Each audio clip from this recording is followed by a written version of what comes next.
There are a few things I want to talk about regarding a big wheel and recovered memories that I think might clear up a few things regarding me, regarding how I feel about what happened, and so on. First things first, the fact that I didn't remember any of this, I mean, the whole thing between about the middle of July through the end of August at 76 is pretty blurry. I can remember details like going to the Met Food grocery store in South Fulton and Mount Vernon.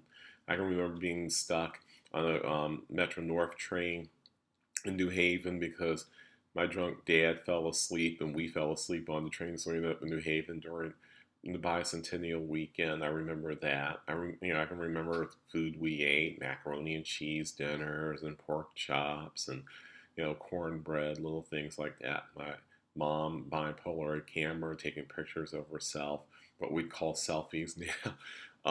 Or having Darren take pictures of her while laying in the bed, things of that nature. But it's all jumbled, and so the fact that I didn't remember so much, particularly around something as significant as sexual trauma, being molested by a teenager, light-skinned black teenager, while being held by a couple of his friends. They're all laughing, and his penis tips in my mouth and all of that.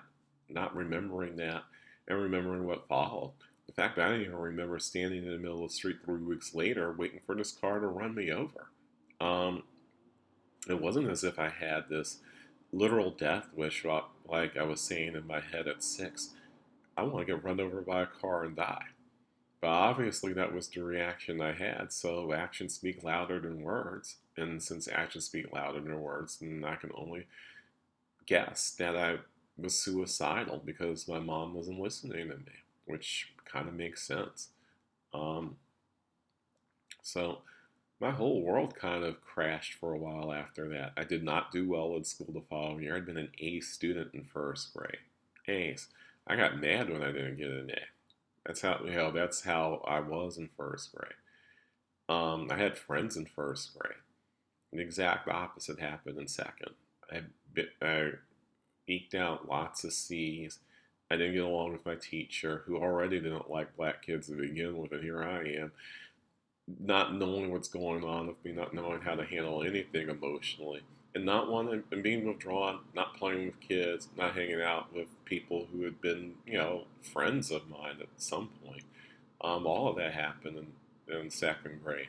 It took me about almost 2 years to be more of the person I had been before the incident, and even then, I wasn't the same person.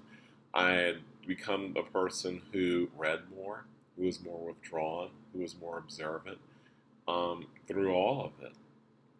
And so all the little goofy things I would do, like, picking my nose, and, flicking boogers all over the place, tearing up t-shirts and eating the thread, not eating lunch and stuffing sandwiches down my ripped pocket coat jackets and leaving them there for months. There was a sandwich that I found from my lunch from second grade 9 months later. I mean, we're talking a peanut butter and jelly sandwich that I probably got in February '77 that my mom found in the corner of my jacket in December of 1977 when it was time for me to get a new winter jacket, obviously. So, you know, there were a lot.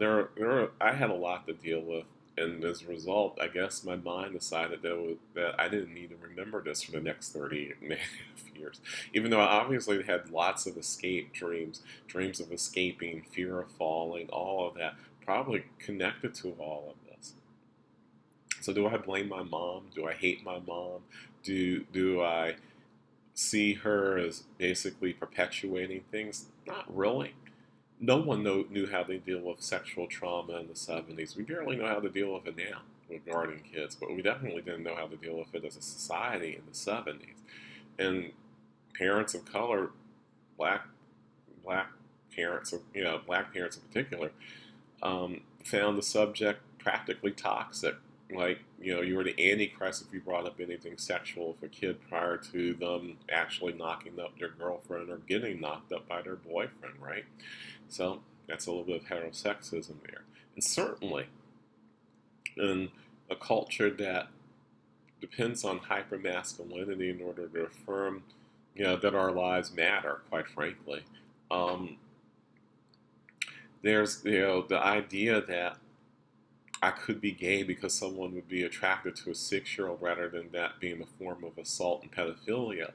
Um, got turned into let's beat and pray the gay out of Donald and Darren so that they don't grow up being gay. That's what happened. That a lot of the stuff that I had to deal with regarding my parents and my idiot stepfather revolved around this whole idea of making us straight, of beating us straight if necessary, even though we weren't. All I can tell you is that if I had been gay, I wouldn't be here to be making this video right now. I would probably slit my throat or my wrist or found some other way to commit suicide long before I reached adulthood. That's how bad my parents were regarding this subject. And if I'm going to be upset or angry or hold a grudge on any aspect of this, it would be around the whole idea that they couldn't deal with my trauma in any other sort of way other than to somehow make me straight.